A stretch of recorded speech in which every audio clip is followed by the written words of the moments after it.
nossa quinta aula do nosso curso de Cartas Paulinas. É um prazer estar caminhando com você até esse momento. Minha oração e sentimento do coração é que você esteja aproveitando bastante e que possa também divulgar esses ensinos e essas percepções que você está recebendo acerca das cartas de Paulo para outras pessoas e, quem sabe, num futuro bem próximo, quando assim que acabar esse curso, que acaba na semana que vem, na última aula, a gente vai recomeçar a oferecê-lo novamente e você possa incluir outras pessoas. Se você tem dificuldades ou tem alguma dúvida, ou até alguma crítica construtiva a fazer, é um prazer para mim e para a nossa equipe do Saber Criativo recebê-las e poder responder na medida que a gente puder e dentro do propósito que a gente também tem com o nosso curso. O curso de Cartas Paulinas, o seu interesse é oferecer uma compreensão das cartas de Paulo. Não tem como a gente esmiuçar cada uma das cartas, seja por causa do tempo, seja por causa da finalidade. O interesse maior meu, em particular, é despertar em você, instigar em você o desejo, a intenção de estudar as cartas de Paulo por você mesmo, orientado por algumas coisas que a gente vai colocando aqui no decorrer das nossas aulas. Na aula de hoje a gente vai abordar as duas cartas de Paulo aos Colossenses e aos Efésios. Normalmente elas se encontram lá nos últimos livros já da coleção de Paulo no Novo Testamento. Elas vêm logo depois de Gálatas e assim Filipenses, por ali, aquele miolinho ali das cartas de Paulo. Colossenses tem 4 capítulos e Efésios tem 6 capítulos. O fato é que ambas as cartas se aproximam muito umas das outras, uma da outra. A carta aos Colossenses, terça parte dela está presente na carta aos Efésios. A carta aos Efésios, a quarta parte dela, ou um quarto de Efésios, está presente em Colossenses. Isso leva a gente a postular, a levantar uma questão. Será que as duas cartas não foram escritas simultaneamente, ou uma delas foi escrita antes e a outra reescrita ou escrita a partir dela? Se assim foi, qual carta foi escrita primeiro, Colossenses ou aos Efésios? Qual delas depende da outra?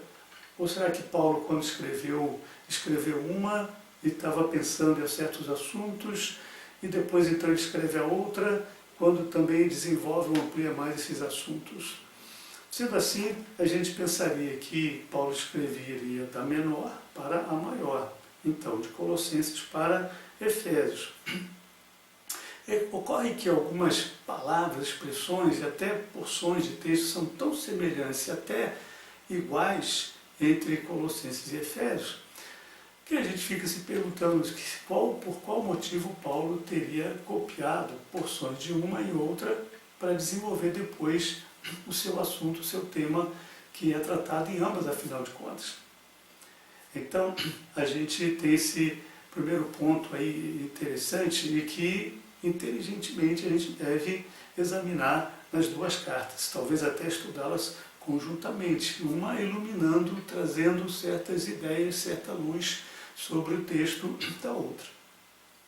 Outro ponto, o segundo ponto importante, é a região na qual as duas igrejas, se assim podemos dizer, estão inseridas. Todas elas naquela região da Ásia Menor, mais para o oeste, e chegando ao mar ali, olhando para diante, para a Acaia. Então, Éfeso, que é a capital da Ásia Menor, ou da província romana da Ásia Menor daqueles dias, a cidade de Éfeso, ela tem a semelhança de Corinto, uma importância fundamental na evangelização de Paulo. Em Éfeso, Paulo permanece 3 anos e o capítulo 18 do livro de Atos dos Apóstolos narra para nós esta presença de Paulo por 3 anos na cidade de Éfeso. E nesta cidade, Paulo teve então tempo e oportunidade, segundo o seu próprio dizer, de não apenas evangelizar bem, fazer-se presente bem, e o evangelho bem presente na cidade de Éfeso como nos seus arredores. Ora, os arredores da cidade de Éfeso, tipo uma região administrativa mais ampla, no que a gente diria hoje, conforme a classificação que se faz das cidades, abrangeriam um território de 100, 200 quilômetros, mais para o interior da Ásia Menor. Claro, Éfeso ficava no litoral. Então, para esse interior da Ásia Menor, vai se caminhando para uma região chamada Vale do Lico, para o centro da Ásia Menor, e lá ficavam cidades como Laodiceia, Hierápolis e também Colossos. Essas pequenas cidades, dentre elas Colossos, elas refletiam outro tipo de vida e de experiência naturalmente mais interiorana e, portanto, mais próxima dos povos primitivos que habitaram aquela região chamada região ali do Vale do Lico, assim o rio que atravessava essa região. Era uma região mais empobrecida, de cidades pequenininhas e que viviam dos próprios recursos econômicos disponíveis a elas. O comércio de lã, o comércio de animais, os serviços que podiam oferecer e também a exploração da agricultura. Portanto, essas cidades assim viviam e assim elas sobreviviam. Não há notícias, nem atos, nem nenhuma documentação de Paulo, outra correspondência qualquer, de que Paulo tenha saído de Éfeso para a evangelização dessas cidades. Mas há notícias, sim, do próprio Paulo, de que ele não teria conhecido os colossenses, nem mesmo os laodicenses, a cidade próxima a Colossos, até um pouco mais enriquecida que Colossos, cidade essa a qual Paulo também teria enviado uma carta. Portanto, havia comunidades cristãs pequenas que fossem nessa região, habitando essas cidades e, quem sabe, até a zona rural dessas cidades, e que, de alguma maneira, se comunicaram com o ministério de Paulo em Éfeso. Como é que isso poderia ter sido feito? Ouvia lideranças dessas comunidades e também de líderes que se aproximaram até Paulo e fizeram contato com Paulo. Ouvia pessoas que Paulo mesmo enviou a essas cidades e que ali evangelizaram e traziam notícias dessas comunidades e igrejas até Paulo em Éfeso. Então, esse é um outro elemento importante que a gente tem que considerar quando lemos as cartas de Paulo aos Colossenses e aos Efésios. Portanto, considere as cartas de Paulo aos Colossenses e aos Efésios como fruto desse relacionamento à distância, mas ao mesmo tempo próximo via esse compartilhamento de contatos de Paulo com essas pequenas comunidades do interior da Ásia Menor a partir de Éfeso. Esse é um segundo ponto importante. O terceiro ponto importante é que havia ali na região algum movimento religioso muito intenso e que favorecia o tipo de resposta, ou requeria o tipo de resposta que Paulo vai dar em ambas as cartas. Que tipo de movimento religioso era esse? Pelas próprias cartas e o modo como Paulo aborda essas cartas, a gente pode dizer que havia uma mescla de ideias e de experiências e de compreensões religiosas que acabaram por também incorporar ou refletir no Evangelho de Cristo pregado naquelas regiões. Bem, que tipo de coisas seriam essas? Podemos mencionar duas pelo menos. Uma espécie de religião cósmica, isto é, as populações do Vale do Lico, elas tinham uma predileção pela consulta, acompanhamento e por valorizar os astros enquanto entidades, forças espirituais ou sobrenaturais, que determinavam muitos dos elementos da sua própria vida. Também nós temos um tipo de uma religião muito preceitual, muito ritualística, muito definidora dos dias e do cotidiano das pessoas, prescritora de mandamentos, de ideias, de tradições.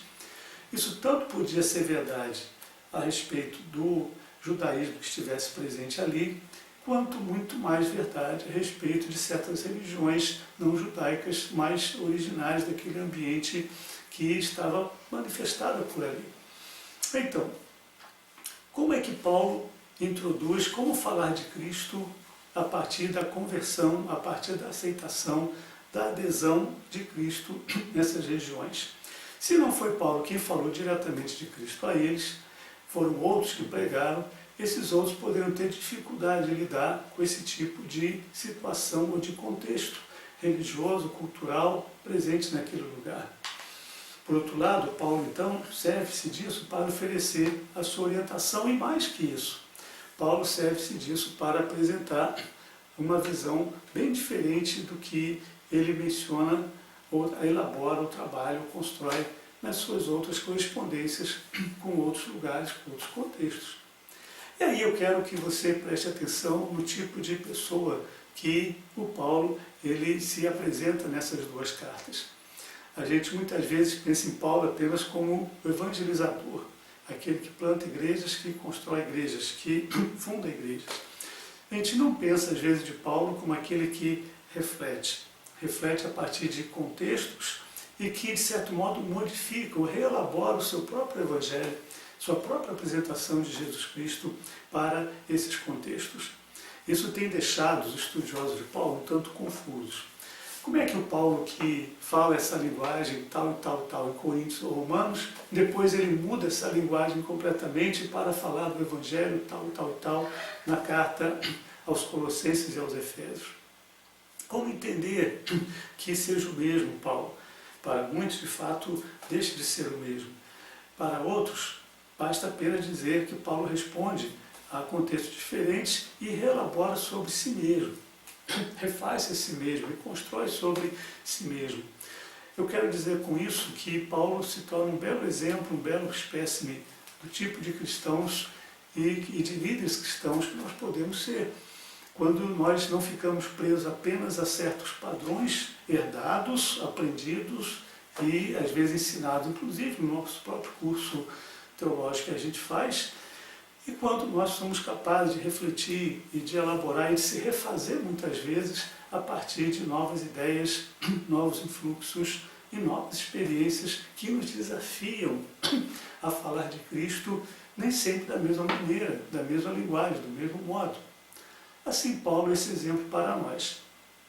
Bem, enfim, do que Paulo está dizendo? O que ele está pensando? Ele não está escrevendo para a gente que ele quer evangelizar, está escrevendo para a gente já evangelizada, gente que já conhece a Cristo. Então, o que você fala para pessoas que já conhecem a Cristo? Para nós, muitas vezes, conhecer a Cristo não é o ponto de partida, é o ponto de chegada. Evangelizou, conheceu a Jesus, converteu, creu em Jesus Cristo, conhece a Jesus, pronto, acabou, agora é esperar o céu.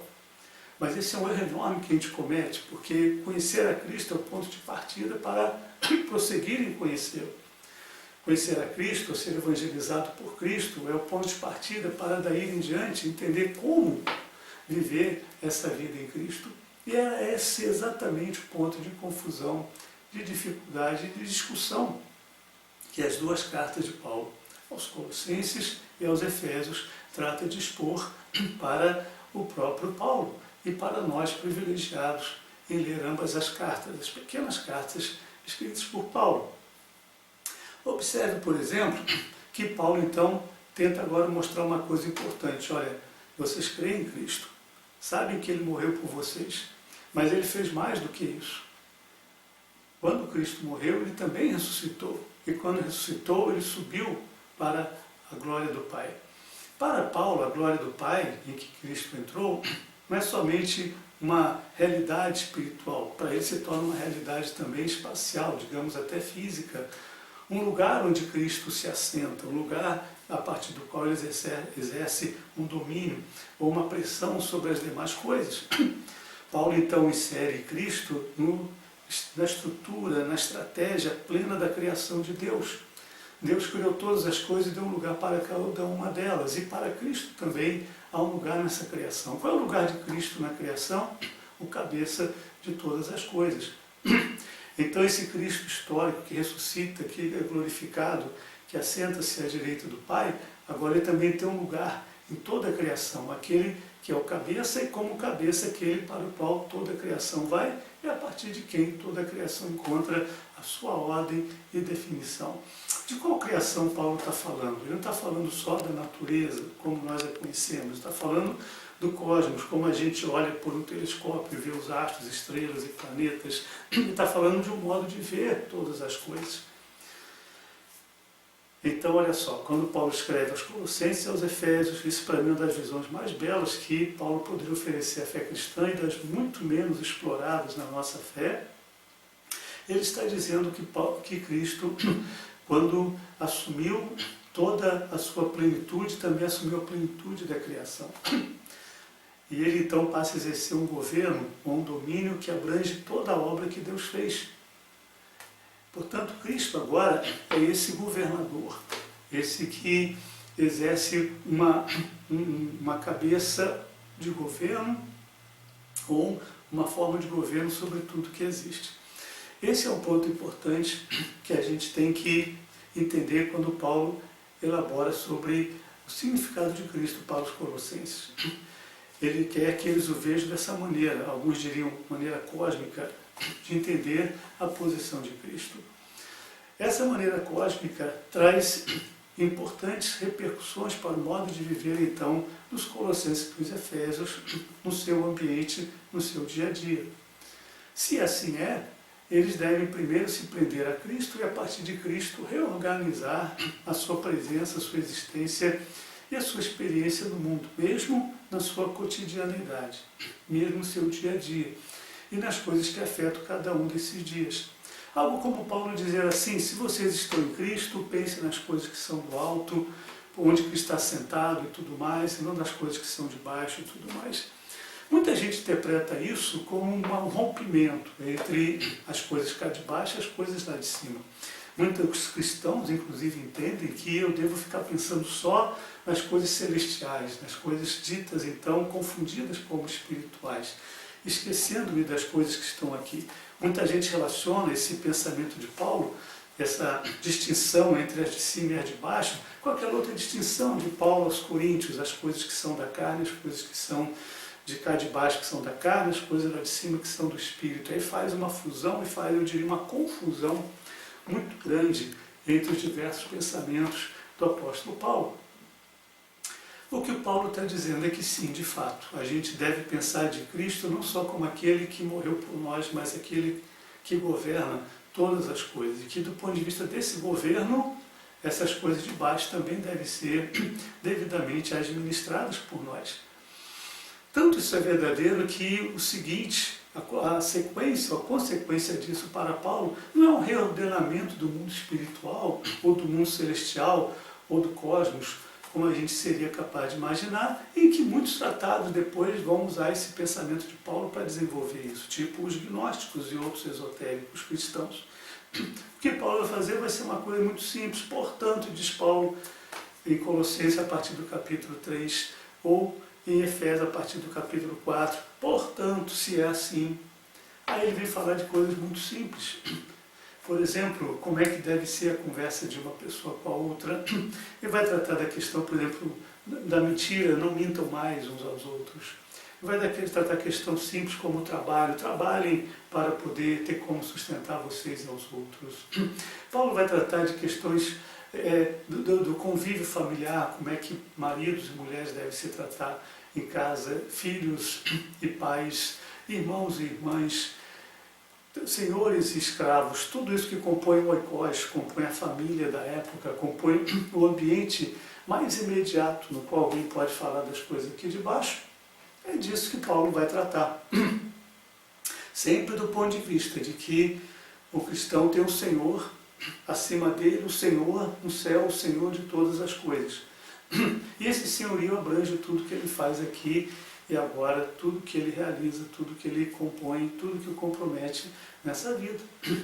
Portanto, você tem que entender que esse caminho de Paulo, do senhorio cósmico de Jesus, para as coisas mais cotidianas, mais comezinhas, mais insignificantes às vezes dos nossos relacionamentos, Paulo faz a junção de ambos e ele diz, então, que é isso que é viver, que é caminhar no conhecimento de Cristo, que é viver o dia a dia que está proposto na fé em Cristo, que foi recebida, abraçada pelos Colossenses, pelos Efésios.